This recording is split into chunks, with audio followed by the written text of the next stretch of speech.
हम पढ़ते नहीं, आपको सुनते हैं। तो सर आप मतलब इतनी बड़ी जगह में कभी बोले भी नहीं है, बोलने की हिम्मत भी बड़ी हिम्मत से जुटा पाए सर।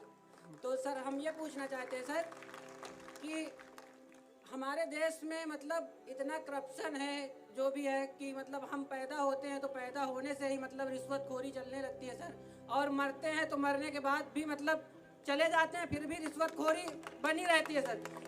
जन्म प्रमाण पत्र बनवाना है सर तो साहब कहते हैं 500 रुपये दीजिए तो बन जाएगा, और मृत्यु प्रमाण पत्र बनवाना होता है सर तो साहब को बोलते हैं 500 रुपये दीजिए, 1000 रुपये दीजिए तो बन जाएगा। सर हम बोल रहे हैं तो थर थर काँप रहे हैं, पहली बार बोल रहे हैं सर यहाँ से हम।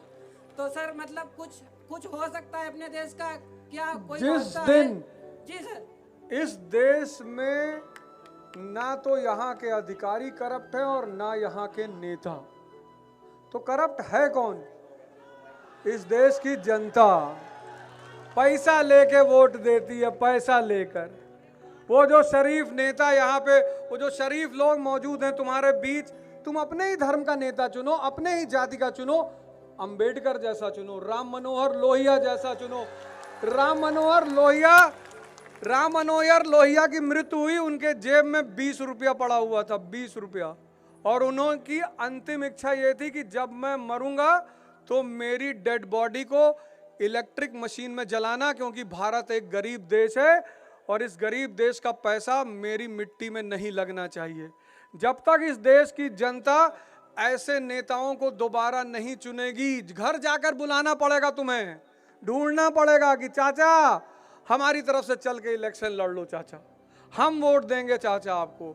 इस देश में अधिकारी और नेता सबसे अच्छे हैं। इस देश की जनता जब इलेक्शन आता है पहुंच जाती, भैया हमारे गाड़ी में तेल भरवा दो, और पहुंच जाती ससुराल और पूड़ी खा रही हो, सब्जी खा रही हो, कह रही भैया आज व्यवस्था नहीं हुई भैया।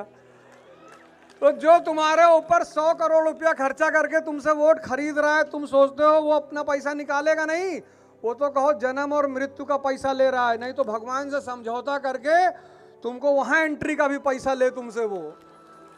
तो पहले इस देश का राजा कौन है? इस देश की जनता। We the people of India solemnly resolve.